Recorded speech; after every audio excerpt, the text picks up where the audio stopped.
Hi Team Riverside, Brandy here. I'm just here to give you our monthly update for what is happening with the HiCap program at the elementary schools in the Riverside School District. I am proud to be working at Riverside. I am a grad. It's so nice to be back, and it's so nice to be in my old stomping ground again. I don't know. I know that if you were born and raised here, you have that same affinity for Riverside that I do. I know that we'd moved away into the Pullman area for a while and then came back just to raise our kids here. It's nice to have them in a small town and in a place where they're known by their name, their strength, and who they are as a person. And I see that in the schools when I'm in the schools. I see it as a parent. When I was sitting on the board, I saw it as a school board member, and I'm just proud to be part of this district. So today in this video, I want to just share with you kind of what's happening inside of the district as far as HiCap, where we're headed, and where we've been. So first of all, I want to tell you that things are going well. We have 116 kids. We've cast a wide net, and basically what we did is we went out to teachers and we said, who are those kids that the MAP test scores came back? You see high MAP test scores. You see students who are engaged in the classroom, kids who are asking deep questions, generally kids with good sense of humors. We put out some of those characteristics of what gifted kids look like, and the teachers handpicked these children. And you were part of those children that they handpicked. And they said, we want to keep our eye on these kids. These are our kids that we want to see tested. These are the kids that we want to have access to Riverside Learning. And Riverside Learning is a program that you can use at home with your kids, and they're also able to use it in the classroom.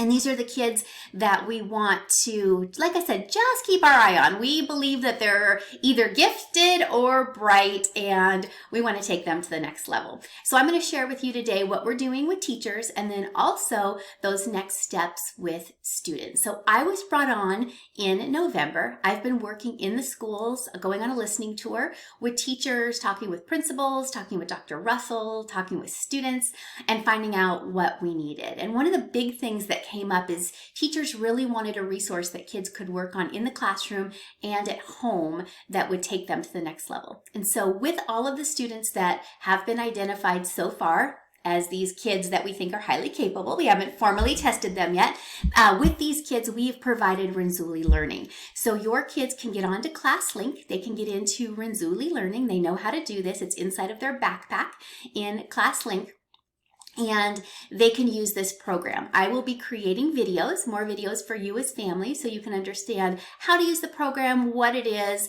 the kinds of things that they can use at home. I like to think of it as Google on steroids. It's an opportunity for kids to go on, and they've taken a profile. I met with each one of them, brought them into either the library at Chatteroy or room 18 in Riverside, and we did this profile.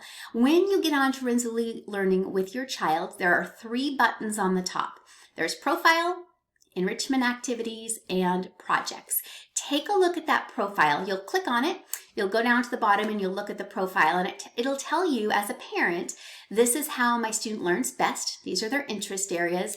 This is how they like to learn. So it could be learning in groups with others, could be learning through simulations, it could be learning with a teacher giving some direct instruction, could be learning using technology or games or peer groups. It tells you how they like to learn. And then finally, it'll share with you how they like to show what they know.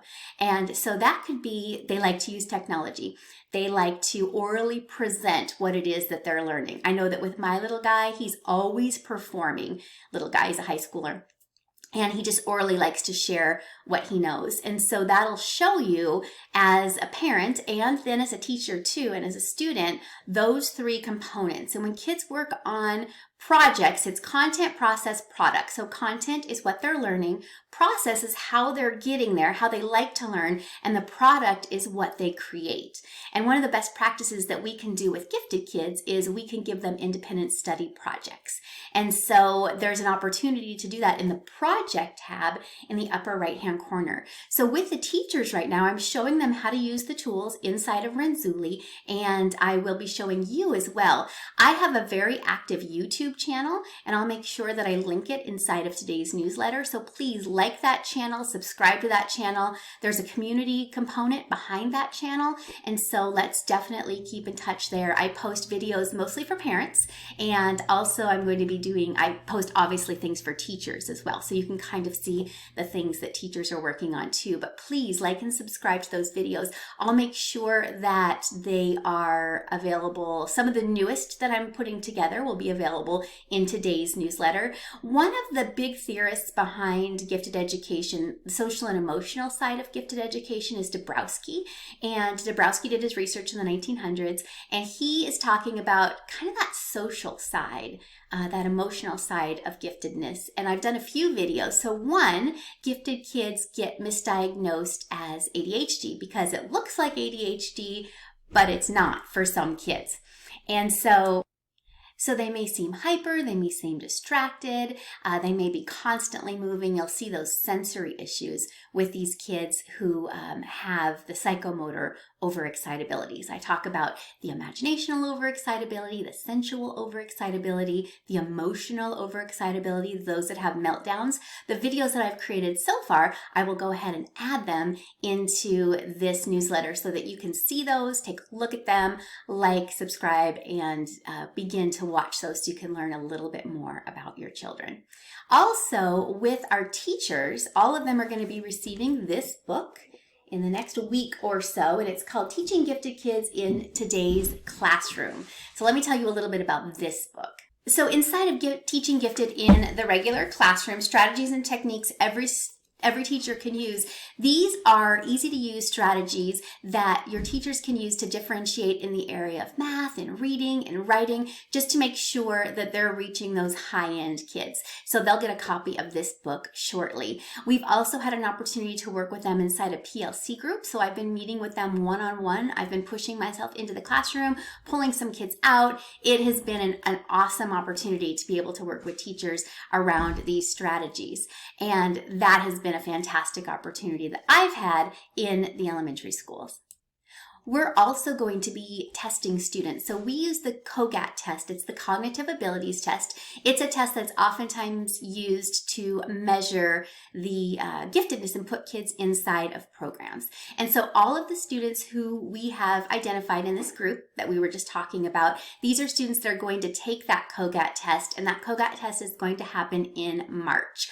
I will be administering that test. It's 3 10-minute tests, nothing that you can do at home to prepare for it. You can reach out to your principal if you'd like to opt out of it. And basically, it's an online test. I'll be pulling small groups of students into the library, and we'll just be administering it online. And so there is a quantitative, qualitative, and verbal part of that test. And so this is going to give us an initial score. This is the pre-screener test, and it's going to say, yes, this kid is in the bright range or this kid is in the gifted range. If they're in the gifted range, it's going to ask us for some additional information. So we'll definitely let you know those test scores.